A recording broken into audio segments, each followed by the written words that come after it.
चंद्रमा की धुंधली रोशनी में जब सभी आत्माएं गहरी नींद में थीं, बूढ़े अग्निग्राही तारा ने गुफा के भीतर बैठे युवकों और बच्चों की ओर देखा। उनकी आंखें भय और जिज्ञासा से चमक रही थीं। बूढ़े तारा का चेहरा अनगिनत वर्षों के अनुभव से झुर्रियों से भरा था। उसकी आंखें हजारों कहानियों की साक्षी अग्नि की लौ में और भी गहरी दिखाई दे रही थीं। वह अपने जीवन के अंतिम क्षणों में था और उसके पास एक कहानी थी। सुनो। उसकी आवाज कांपी, लेकिन उसमें अद्भुत दृढ़ता थी। मैं तुम्हें उस समय की कहानी सुनाऊंगा जब पृथ्वी युवा थी और हमारे लोग ज्ञान के पहले कदम उठा रहे थे। 10,000 चंद्रमाओं पहले हमारी जनजाति में एक महान शिकारी था, ओरिन। उसके तीर हमेशा सटीक निशाने पर लगते थे। वह हिरण से भी तेज दौड़ सकता था और उसकी तीखी नजरें गहरे अंधेरे में भी देख सकती थीं। ओरिन अपनी अद्भुत शिकार कौशल से जनजाति के सामने अपनी वीरता का प्रदर्शन करता था।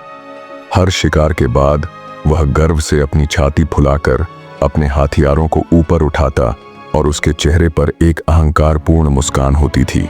हमारा गांव प्राचीन जंगल के बीच एक छोटा सा बसेरा था। चमड़े के तंबू और मिट्टी के झोंपड़े गोल घेरे में बने थे। लोग पत्थर के औजार बनाते, जानवरों के चमड़े संभालते और बच्चे हड्डियों के खिलौनों से खेलते थे। लेकिन ओरिन की प्रतिभा के पीछे एक रहस्य था। उसके जन्म के दिन आकाश में एक लाल तारा टूटा था। हमारे पुरखे कहते थे कि उस तारे की आत्मा ओरिन के भीतर बस गई थी। यही कारण था कि वह सामान्य मनुष्यों से अधिक शक्तिशाली था, पर इस शक्ति ने उसके हृदय में घमंड भर दिया। एक ऐसा घमंड जो हमारे लिए विनाश लेकर आया।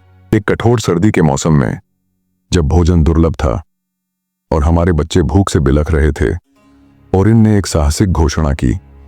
वह अपना सिर ऊंचा करके भाला ऊपर उठाकर बोला, मैं पवित्र क्षेत्र काली झील के परे जाऊंगा। गांव में सन्नाटा छा गया। कोई भी इस पवित्र क्षेत्र में जाने की हिम्मत नहीं करता था।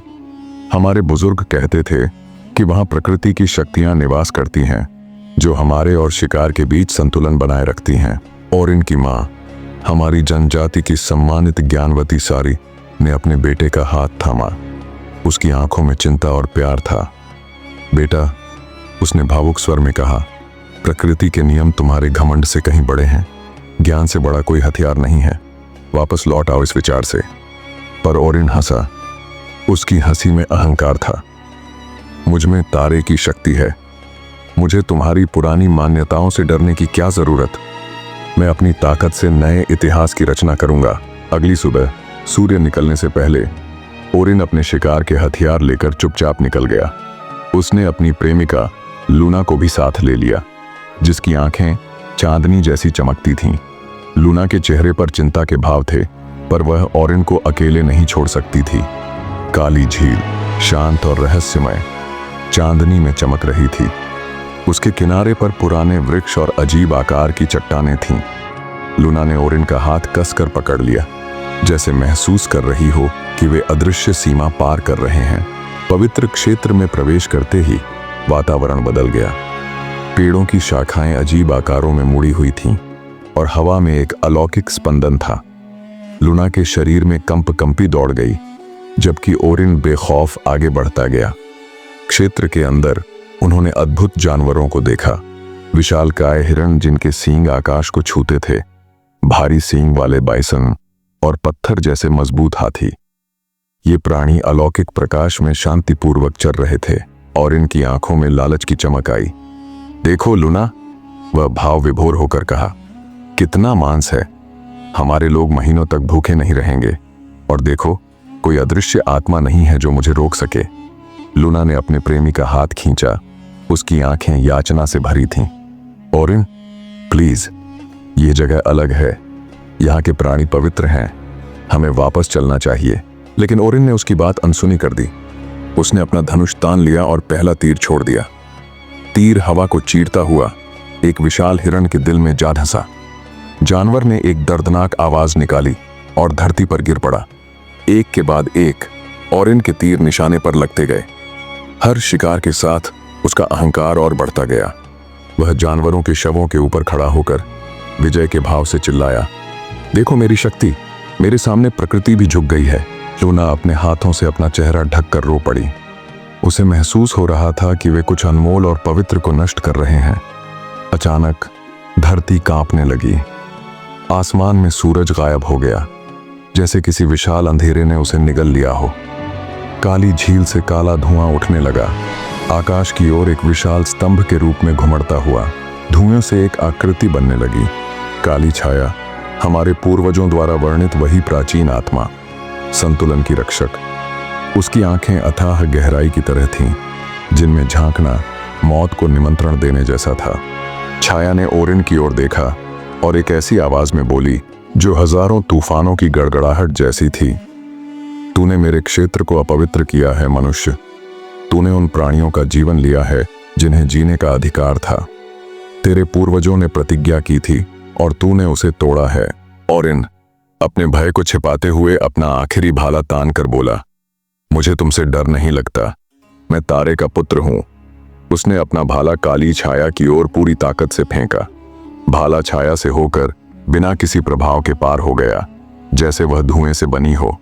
तब छाया ने ऐसी भयानक हंसी हंसी जिससे पूरी धरती थर्रा गई। तू अपनी थोड़ी सी शक्ति से इतना अंधा हो गया है मनुष्य, अब देख मेरा शाप। छाया ने अपने हाथ आकाश की ओर उठाए और ओरिन की त्वचा अंदर से जलने लगी।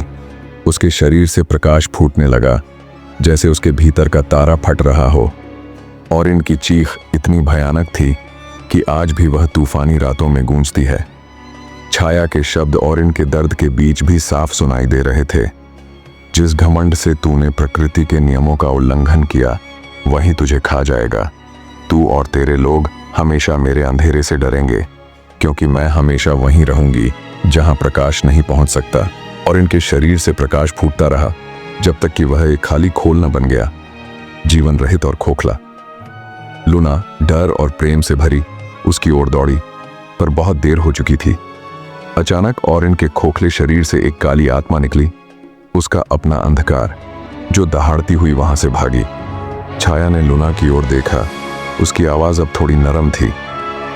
जा और अपने लोगों को बता कि संतुलन को कभी मत तोड़ना। हर प्रकाश के साथ एक छाया आती है और हर छाया के भीतर एक रहस्य होता है। लूना ओरिन के खाली शरीर को अपने कंधों पर लाद कर वापस लौटी। उसके आंसू रास्ते भर नहीं रुके। जब वह गांव पहुंची, लोग भय और आश्चर्य से स्तब्ध हो गए। लूना ने पूरे जनजाति को इकट्ठा किया और उन्हें बताया कि क्या हुआ था। उस दिन से हम हमेशा संतुलन का सम्मान करते हैं। हम प्रकृति से केवल उतना ही लेते हैं जितना हमें चाहिए, और हम कभी भी अकेले अंधेरे में नहीं जाते, क्योंकि हम जानते हैं। बूढ़े तारा ने एक गहरी सांस ली और फुसफुसाते हुए अंतिम शब्द बोले, क्योंकि हम जानते हैं कि ओरिन की छाया अभी भी इस दुनिया में भटकती है, अपने मनुष्य शरीर की तलाश में।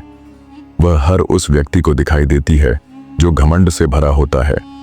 ठीक उसकी मृत्यु से पहले उसकी आंखें उसी लाल तारे की तरह जलती हुईं जिसने ओरिन को जन्म दिया था। गुफा में गहरी शांति छा गई। बच्चे और युवक अपनी जगह पर जमे हुए थे, डर और विस्मय से स्तब्ध। तभी सबसे छोटे बच्चे ने एक सवाल पूछा। उसकी आवाज कांप रही थी, और लूना का क्या हुआ बूढ़े तारा? बूढ़ा मुस्कुराया। उसकी आंखों में एक नया प्रकाश चमका। लूना ने अपना बाकी जीवन ज्ञान इकट्ठा करने में बिताया, पेड़ों, पत्थरों और जानवरों का ज्ञान। वह हमारी पहली ज्ञानवती बनी।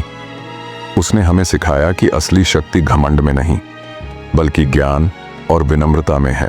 तारा ने सभी बच्चों को एक गंभीर नजर से देखा।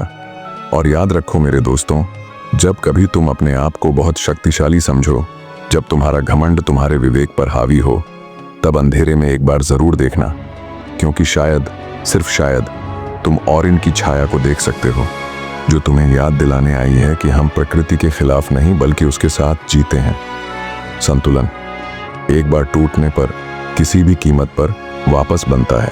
गुफा के बाहर चंद्रमा बादलों के पीछे छिप गया और हवा शांत हो गई। लेकिन अगर आप ध्यान से देखते तो शायद आप गुफा के प्रवेश द्वार पर एक छाया देख सकते, लाल आंखों वाली एक छाया जो हमेशा की तरह अपने घर की तलाश में भटक रही है।